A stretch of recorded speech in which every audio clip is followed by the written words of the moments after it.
नमस्कार दोस्तों, मैं अमित यादव पूर्वांचल ऑनलाइन एकेडमी में आप लोगों का स्वागत और अभिनंदन करता हूं। दोस्तों, जैसा कि NTA UGC net paper 1 series में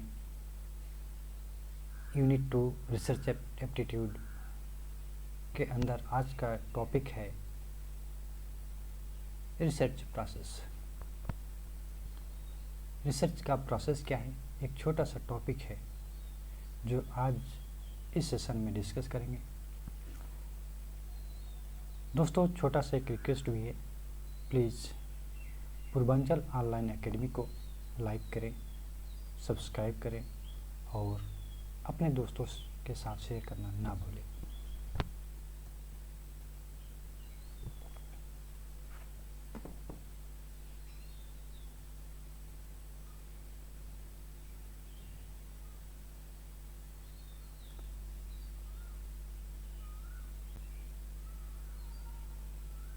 रिसर्च प्रोसेस क्या है और कितने स्टेप्स हैं।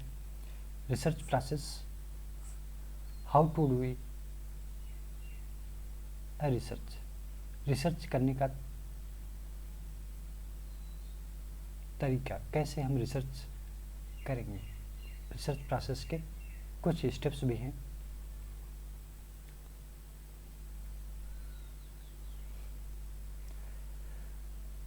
रिसर्च प्रोसेस के 8 स्टेप्स हैं।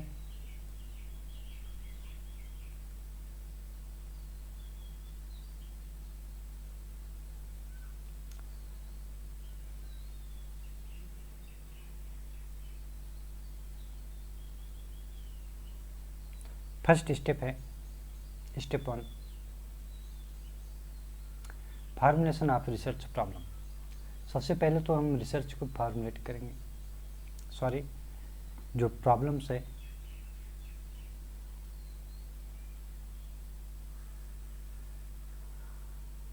उसको फार्मूलेट करेंगे, एक्सपेंड करेंगे, स्टेटमेंट के फॉर्म में लिखेंगे कि हमारा टारगेट क्या, हमें क्या रिजल्ट चाहिए, हम क्या सॉल्व करेंगे। ये सारी चीज़ें रिसर्च प्रॉब्लम में आती है। इसके अंदर कुछ सब स्टेप हैं, कैसे हम रिसर्च प्रॉब्लम को फाइंड आउट करेंगे और कैसे हम फार्मूलेट करेंगे। फर्स्ट स्टेप है लिटरेचर रिव्यू। रिसर्च प्रॉब्लम को फार्मूलेट करने के लिए आपको रिसर्च लिटरेचर रिव्यू करना पड़ेगा। रिसर्च पेपर्स जो आपने प्रॉब्लम सेलेक्ट किया हुआ है, जो टॉपिक सेलेक्ट किया हुआ है, उससे रिलेटेड लिटरेचर रिव्यू करना पड़ेगा। बहुत सारे पेपर्स पढ़ करके उसमें से कुछ मेन पॉइंट्स आपको फाइंड आउट करने पड़ेंगे, उसे नोट डाउन करने पड़ेंगे। इसके बाद फार्मूलेशन ऑफ ऑब्जेक्टिव्स। आपको ऑब्जेक्टिव्स, आपका टारगेट क्या है, आपका एम क्या है, आपका गोल क्या है, क्या अचीव करना चाहते हो अपने रिसर्च के थ्रू, उस ऑब्जेक्टिव को, उस गोल को फार्मूलेट करना पड़ेगा। नेक्स्ट स्टेप है identifying research variables and measuring scales. इसके बाद आपको कुछ वेरिएबल्स, रिसर्च से रिलेटेड वेरिएबल्स को आइडेंटिफाई करने पड़ेंगे। कितने वेरिएबल्स यूज हो रहे हैं आपके रिसर्च में, और मेजरिंग स्केल्स, आप उस वेरिएबल्स को कैसे मेजर करोगे। कैटेगराइजल का है, ऑर्डिनल वेरिएबल्स है, एटसेट्रा एटसेट्रा। इसके बाद लास्ट है फार्मूलेटिंग हाइपोथेसिस।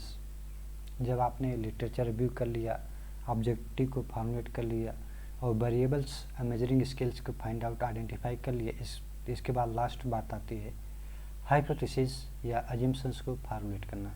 इसके बाद आप अजम्पशंस बनाएंगे। ये तो बात रही स्टेप 1 की। स्टेप 1 का मतलब है, काम है formulation of research problem. Research problem में हम ये सारी चीज़ें करते हैं। स्टेप 2 है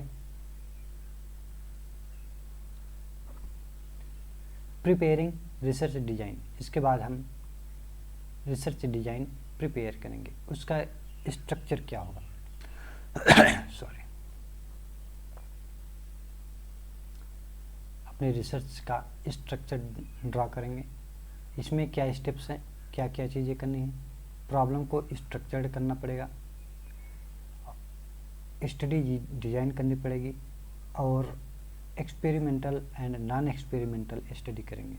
एक्सपेरिमेंटल स्टडी का मतलब आपका लैब में कुछ वर्क है, लेबोरेटरी से रिलेटेड, उसे इम्प्लीमेंट करना। जो आपने रिसर्च डिजाइन किया है, मान लो कोडिंग करना है, इम्प्लीमेंटेशन करना है, तो एक्सपेरिमेंटल स्टडी में आएगा।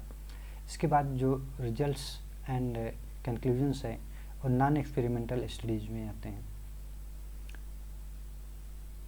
नेक्स्ट स्टेप है step 3, developing data collections instrument. Step 3 में हम डेवलप करेंगे how to collect data, instruments, techniques, approach. Data collect करने का टेक्निक्स हम डेवलप करेंगे, कौन सा टेक्निक बेस्ट है, और इसके साथ साथ इसमें हम टाइप ऑफ डेटा, किस टाइप का डेटा कलेक्ट करना है, किस टाइप का डेटा रिक्वायर्ड है हमें अपने रिसर्च से related. Methods of data collection, methods भी फाइंड आउट करेंगे, कौन से मेथड से डेटा हमें कलेक्ट करनी है। इसके बाद डिजाइनिंग रिसर्च टूल, इसके बाद हम रिसर्च के टूल्स कुछ डिजाइन करेंगे, कैसे कैसे रिसर्च कंप्लीट होगा। स्टेप 4 है selecting samples and types of samples.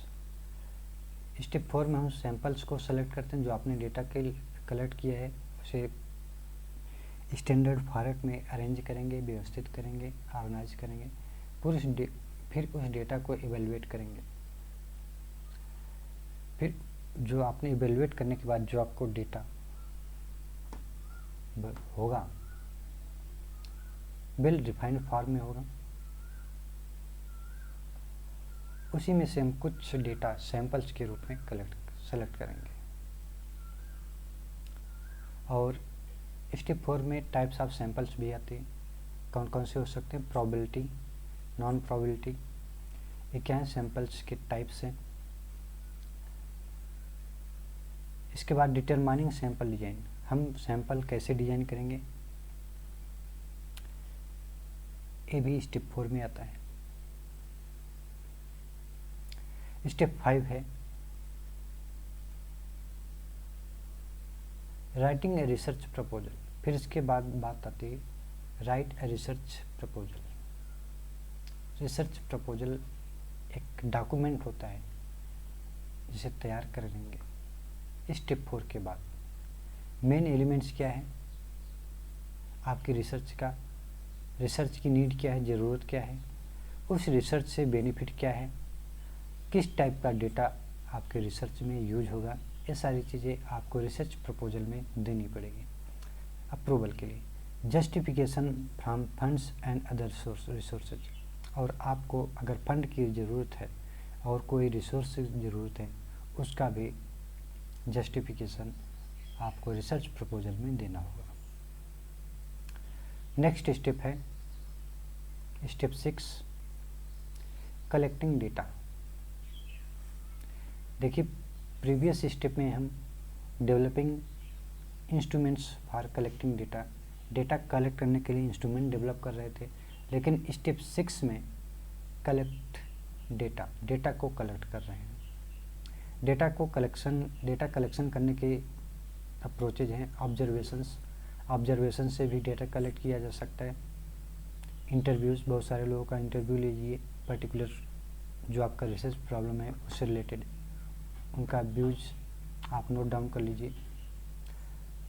इसके बाद क्वेश्चन है ऑब्जेक्टिव क्वेश्चन टाइप लोगों से कराइए। इसके बाद शेड्यूल्स, ये अप्रोचेज हैं डेटा कलेक्ट करने के लिए। नेक्स्ट स्टेप है 7,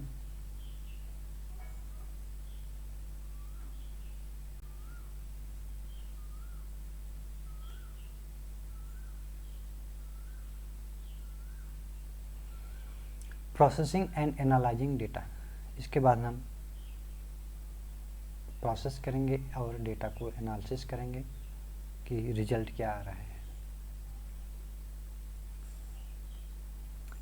एडिटिंग एंड कोडिंग, अगर कुछ एडिट की ज़रूरत पड़ेगी रिसर्च में एडिट करेंगे, इम्प्लीमेंटेशन के टाइम कोडिंग करेंगे। क्लासिफिकेशन ऑफ डेटा, डेटा को कैटेगराइज, क्लासिफिकेशन में कैटेगरी बनाना, ग्रुप बनाना। टेबुलेशन,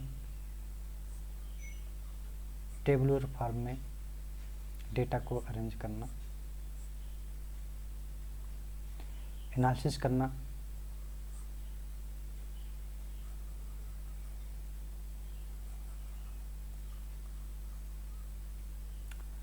हाइपोथेसिस टेस्टिंग, जो हमने हाइपोथेसिस अजम्पशंस ली हुई है उसको वैलिडेट करेंगे, टेस्ट करेंगे। फिर इसके बाद लास्ट स्टेप है जनरलाइज करना, जो हमें रिजल्ट मिले हैं उसको जनरलाइज करेंगे। नेक्स्ट स्टेप है writing a research report. Last step है writing a research report. Research report एक डॉक्यूमेंट है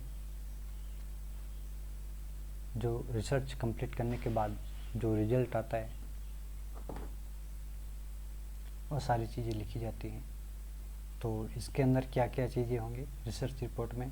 title page, research title page पर टाइटल होगा रिसर्च का, जो आपका रिसर्च प्रॉब्लम है उससे रिलेटेड जो आपने टाइटल सेट किया हुआ वो होगा। Table of contents, table of content में आप क्या क्या चीज़ें डिस्कस की हुई इस रिपोर्ट में, क्या क्या चीज़ें हैं वो सारी चीज़ें इंक्लूड होंगी। Chapters, chapters 1, chapter 2, chapter 3 etcetera. Chapter 1 में क्या है, प्रॉब्लम स्टेटमेंट। चैप्टर 2 में रिव्यू। चैप्टर 3 में रिसर्च डिज़ाइन। चैप्टर 4 में इम्प्लीमेंटेशन। चैप्टर 5 में रिजल्ट एनालिसिस एट्सेट्रा एट्सेट्रा। इस टाइप का आपका चैप्टर्स होंगे। बिब्लियोग्राफी, आपने कहाँ कहाँ से रिसोर्सेज रेफरेंसेस ली हुई है, कहाँ कहाँ से पेपर उठाए हैं, वो सारी चीज़ें बिब्लियोग्राफी में आएगी। अपेंडिक्सेस, जो आपने टेबल बनाए हैं, इमेजेस यूज किए, डायग्राम है, वो सारी चीज़ें अपेंडिक्स में ऐड होगी। दोस्तों, अगर आप लोगों को कोई और वीडियो लेक्चर देखना है तो Purvanchal online academy YouTube channel पर आप देख सकते हैं, रेफरेंसेस हैं। तो दोस्तों आज के लिए बस इतना ही। थैंक यू दोस्तों।